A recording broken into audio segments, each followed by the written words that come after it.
Back here on Unobstructed Views, Jim Montgomery. I asked you with 2 outs. That was a broadcaster's mistake. I should know better than that, Monty. But I was asking about that University of Maine team, first national championship up in Orono. What did that team mean to you?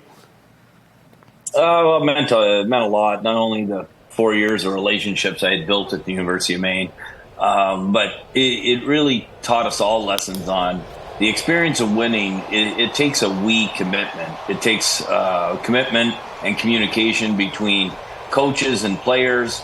Your elite players and leaders have to lead, and the lieutenants, so to speak, have to follow and relish their roles. And you see that time and time again, how people who love their role and execute in it become the heroes of the championship teams.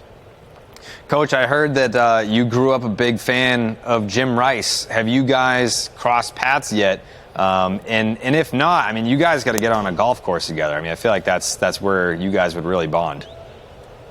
Yeah, that would be a natural. And yes, we have connected last year when I went to a Red Sox game with my boys.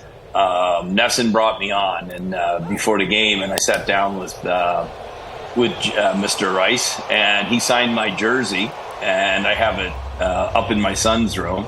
And we talked about, I imitated his stance, his legendary stance, where he just, I'm sure, scared the crap out of the pitchers. No doubt. I mean, I've had guys tell me he was the most intimidating hitter that they faced. Just a guy who could put an entire team on his back. We were talking before about you guys are going to be in Lewiston, Maine this weekend, and I know the Bruins Foundation is making a big donation to the fund up there. Do you get back to Maine much? Do you get back to go back up there often? Yeah, I actually went up there twice this summer. Once I went up, saw it to the school. Once I went up go golfing with a couple of ex-teammates of that '93 championship team. Went up to Bar Harbor, and we played the Bar Harbor course, Kibo, and then the next day, it's escaping me right now, but it's a beautiful course. Starts with a B in about the middle of the state. Belmont? It's Harold Alphonse course. Bellevue? Yeah, no, hang on. It's Belgrade Lakes. Yeah, Bell told you started with a B. Too many concussions. You named it. Yeah, Alphonse put that together. That's right. You got to play Alphonse Place when you played at Alphonse Arena. That's the way that works. We all owe a lot to Harold Alphonse. No doubt about that. The family, the entire Alphonse family has been incredible for the state of Maine. I do want to ask you, the team, you've had some changes now, some exciting free agents coming aboard. How do you feel about this group as you get ready to go? No, we're excited, with the two big additions that everybody's talking about, with Lindholm and Zadorov. They're special players, and they're going to mean a lot to the impact of our games. But there's a lot of other additions that we've made that we're excited about as well. They're going to add to our size, our strength, our speed, and our ability to play more of an offensive game in the offensive zone. But I think this all kicks off with this. It's going to be in Lewiston, Maine, where Muhammad became a champ for the first time. That's right. Cassius Clay back in the day. And then it's also going to follow up with two others in Lowell, Massachusetts, and Plymouth. I'm curious. Hang on, you're not following up on the Muhammad Ali? That was the Phantom Punch. I mean, that was Sonny Liston. Come on. You're too young. It's before my time. Yeah. It's before my time. Sonny got dropped. Yes, he did. The uppercut. It was done. I'm curious about your relationship with other coaches, managers in the city of Boston. Do you have a relationship with Alex Cora, and is it kind of like a fraternity in that sense? Well, Bill Belichick was the guru of that. He would connect with everybody. I have not connected with Alex Cora as of yet. But I had the fortune of meeting Gerard when I went to the Patriots mini camp 2 summers ago. And so I have his contact information. I got to reach out and wish him good luck before the season kicks off. I know they're in the throes of training camp right now. And of course the Celtics, I'm so proud of what they've been able to accomplish. And they're a great coach and everything he stands for. Well, I do want to ask you, you've had, such a great coaching career, college, pro, different cities. What makes Boston unique? We talk a lot about the passion and the intensity, and it's all 4 teams here in Boston. For you, in the middle of it as the head coach, What makes the Boston fans special? What do they mean to you? It's just their passion for all four sports. And when you go to games, like I was fortunate enough to go to the Celtics game when they won the championship. And I wanted to go there because I want to see what it's like in this city. And when I went there, I couldn't believe it. I was with my sons. And it makes you want to give the great fans of this city championships. And it makes you work hard. Coach, I'm just a diehard Red Sox fan, but I mean, I've been to Patriots games, been to a bunch of Bruins games.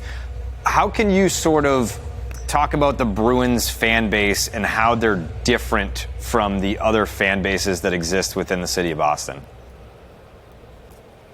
I don't know if I can intelligently speak about how they're different than the other, because I just see rabid fans everywhere when I've gone to Red Sox, Celtics, or Patriots games, just like I do at our games. I do know that in our league, Bruins fans are special. They travel well. They travel all over North America to support us, and they come in droves. And how many times I've heard how I ask a lot of them, if I'm in Western Canada or Southeast United States, how come you guys are Bruins fans? And there's usually two reasons. It's either Bobby or Ray Bork.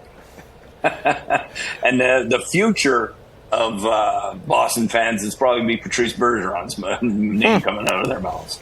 No doubt about that. I will say this. One thing that makes Bruins fans different, I don't think, certainly in Boston, there are more jerseys worn per capita by Bruins fans than fans of any other team. You go to a Bruins game, 80% of the crowd's wearing a Bruins jersey. Yes. No other sport. And that, to me, that speaks to the loyalty. Listen, Coach, we really appreciate you coming on. FanFest going on this weekend, and the season not far after that. Hope we get to see you at Fenway before you get started for real.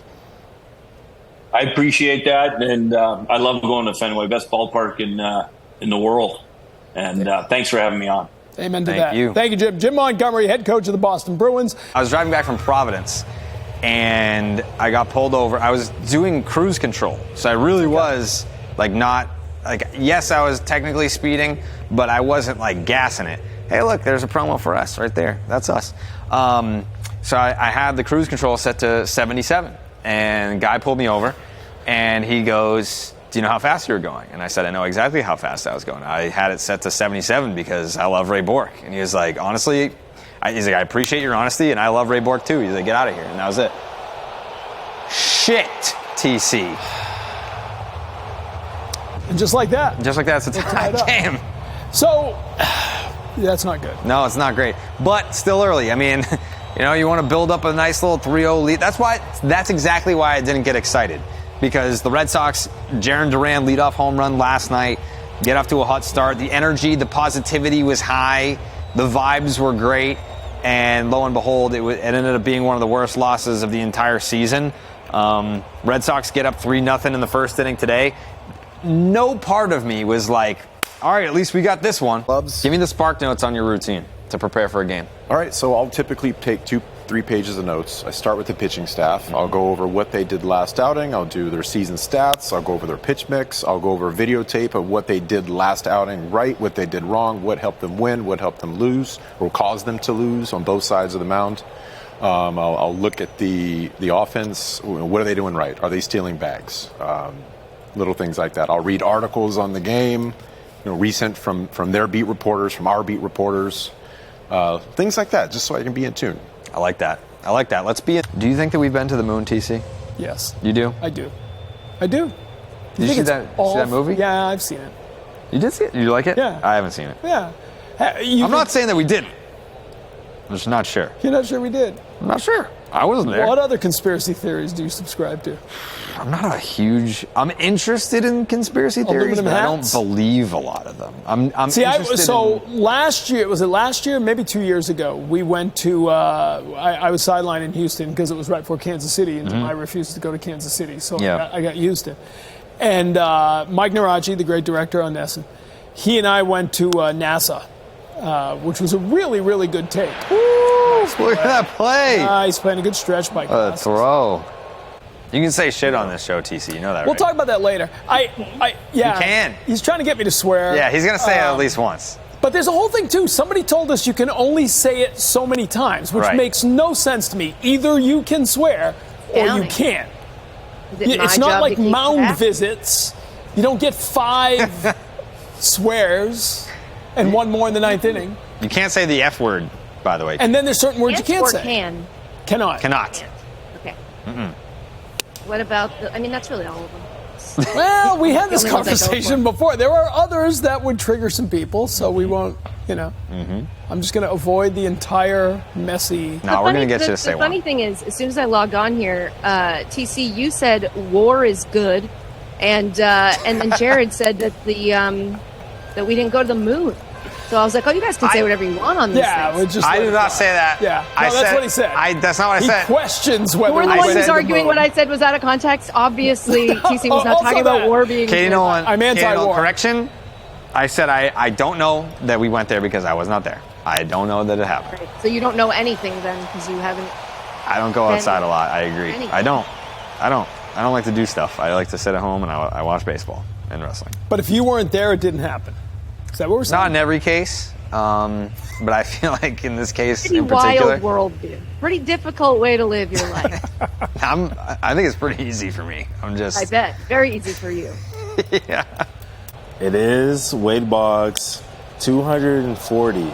Wait a second. 240? Wait a second. Uh-oh. Jared Let's Durant, go. smell Come you on later. now. Come on. 6 to 5 Sox, baby. Woo! The power of the live stream. The power of the live stream. Hot in the 8th, no more. Do I get to make an appearance? Yeah, of course. Hey, everybody. Ming is a possibility. No. No. Okay. Same Nope. here. Yep. Okay. All right. Oh. This is my stress pillow, TC. I was almost down for a sec. Yeah. I was. No, we still would have been up. I would have been down for a second. This is my stress pillow. I hugged this thing. I Just punched allowed this out. thing. Just allowed out. It's comfortable. We got a guy There there, we go. TC. All right. There we go. Hey, Big win. big win for the Sox. I'm applauding. Well done. Kenley boys. It's a big win tonight. Always up, never down, playing for catch-up tomorrow. That's Tom Caron, who doesn't have to do anything anymore. You just Done. get to go home. Except get out of the studio. Yeah, we got to go. NESN post game. Hey, that was fun. I enjoyed it. Thank you. Yeah, good.